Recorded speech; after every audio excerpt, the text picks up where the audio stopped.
are lucky to be considered what's called a no-kill shelter. We don't euthanize animals for space, and we don't euthanize animals for conditions that are treatable. These are not damaged goods. I'd like to apologize for the world. And they are really a victim of the human situation that they've been put into. I'd like to shield your sorrow. It's just the person didn't commit for a lifetime and didn't have their pet spayed or neutered. You know it took imagination. How are you? How are you? For you to survive, maybe. Make it to tomorrow.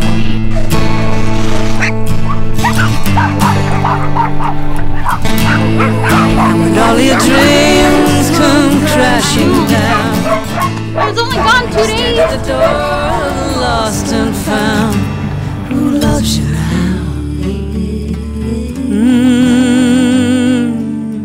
Who loves you now?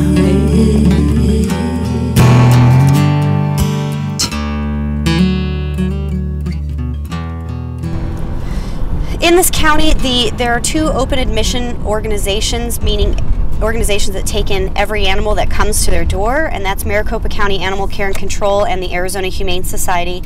And those organizations have supervisors that take care of all the animals and the staff, and they have to make the decisions every day on who is held in the facility and who is euthanized. So the total number of unwanted pets in Maricopa County going through the shelter system is about close to 100,000 animals, which is a staggering number. And there are about 50,000 dogs and cats that are killed every year just in Maricopa County. That's about 50% of the population that arrives.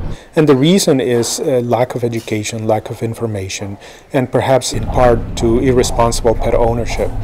You know, they see a little hungry kitty and so they feed it, but unfortunately they're feeding that cat and giving that cat the ability to reproduce.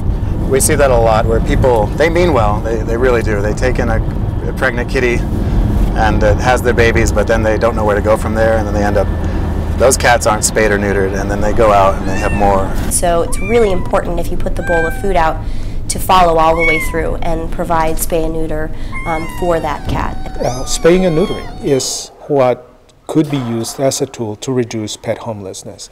If we were to sterilize most of the animals in our communities, no unwanted litters would be born, thus no unwanted pets would be in our communities.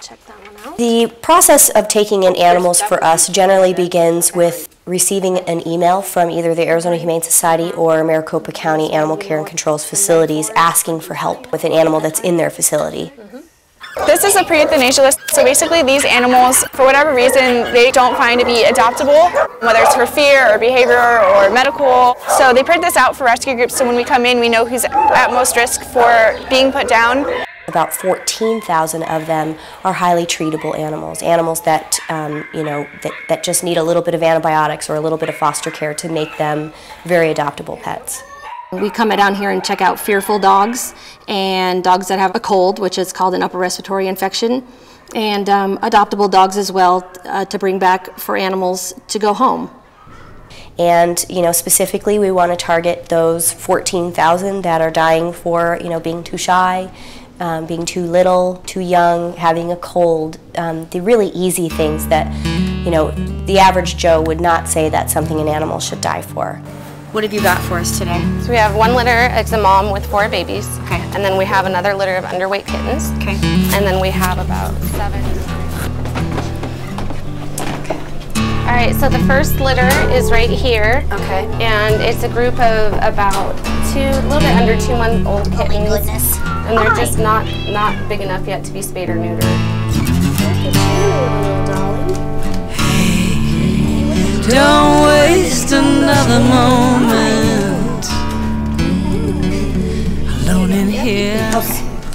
So the mom with kittens and the underage kittens will go home with me to my house, and the rest of these guys that we select will go back to the shelter. We take them back to Halo, and then they go through what's an intake process where we bathe them, microchip them, deworm them, give them Bordetella shots, trim their nails. If they need surgery, we will have that done for them. My outstretched hand in yours. We just know that when they walk through the doors here at Halo, they're safe.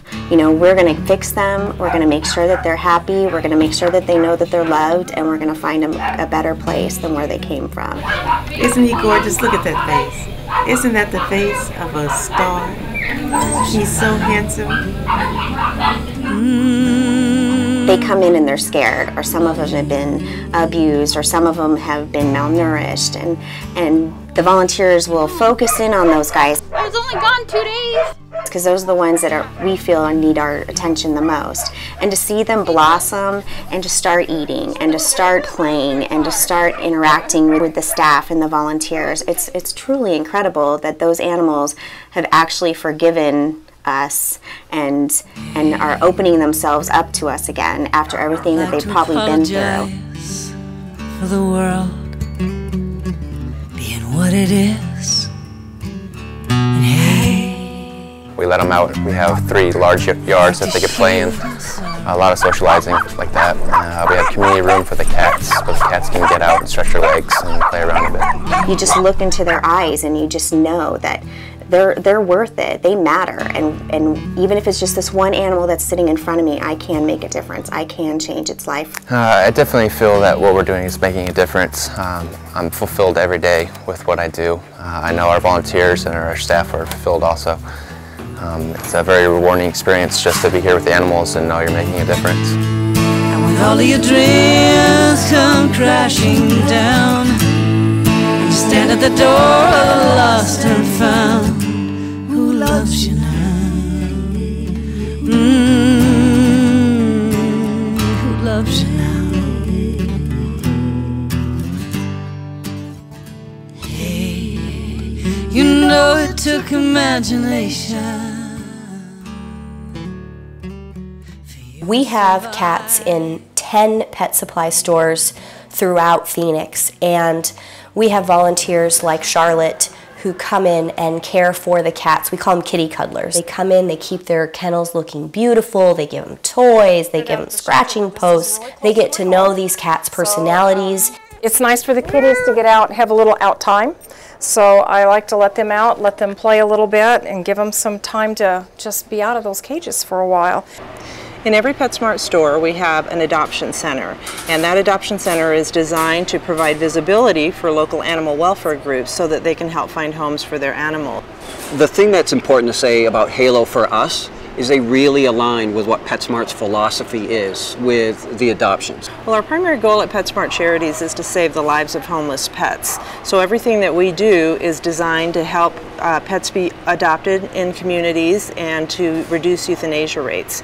And it's a great partnership between PetSmart Charities and our local animal welfare groups, because PetSmart provides the space, PetSmart Charities provides the funding, and then our local animal welfare groups actually provide the pets for adoption. I just know that they've been so great to let us have this space. You know, without them we couldn't do this. It would be impossible. It just makes the difference in them getting adopted out right away and not. The volunteers are the backbone of everybody's success. They give up free time from their full-time lives to basically share their love and passion for the pets. And these volunteers are just absolutely critical and do such an amazing job with getting these cats adopted. Just, you know, it's so delightful. I had a lovely family in last night who took 2 brothers home, and it was just a delight to see the cats warm up to them and just get so attached so quickly. So when I know they're going to good homes, it makes me feel really good. Who loves you now? Who loves you now? Oh, who loves you?